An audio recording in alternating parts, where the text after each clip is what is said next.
वो अफराद जिनकी नज़र कम है, बचपन से कम है, या एज फैक्टर की वजह से कम हो गई है, या दिमागी कमज़ोरी की वजह से उनकी नज़र वीक हो गई है, अब उनको चश्मा लगा हुआ है। अगर आप अपने चश्मे से जान छुड़ाना चाहते हैं, तो ये 3 चीज़ों पर मुश्तमिल नुस्खा है मेरा।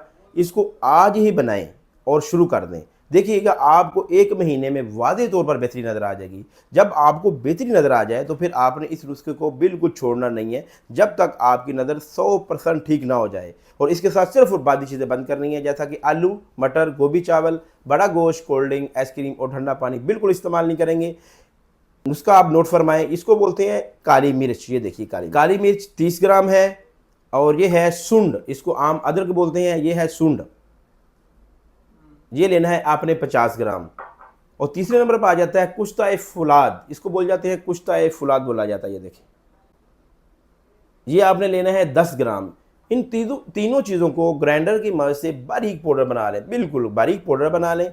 सुबह और शाम एक एक चुटकी, यानी कि एक 500 मिली का कैप्सूल सुबह ले लें, 500 मिली का कैप्सूल रात में सोते वक्त नीम गर्म दूध के साथ ले लें। इंशाअल्लाह ताला अल्लाह के फजल करम से पहले महीने में आपको फ़ाका नज़र आ जाएगा। आपके घर में किसी भी फ़र्द का नज़र का मसला है, बच्चे का मसला है, बूढ़े का मसला है, उसको आज ही शुरू करा दें। इसके साथ साथ ये दिमाग भी बहुत अच्छा काम करता है, दिमाग भी ठीक हो जाएगा और नज़र भी ठीक हो जाएगी इंशाअल्लाह, और आपका चश्मा उतर जाएगा।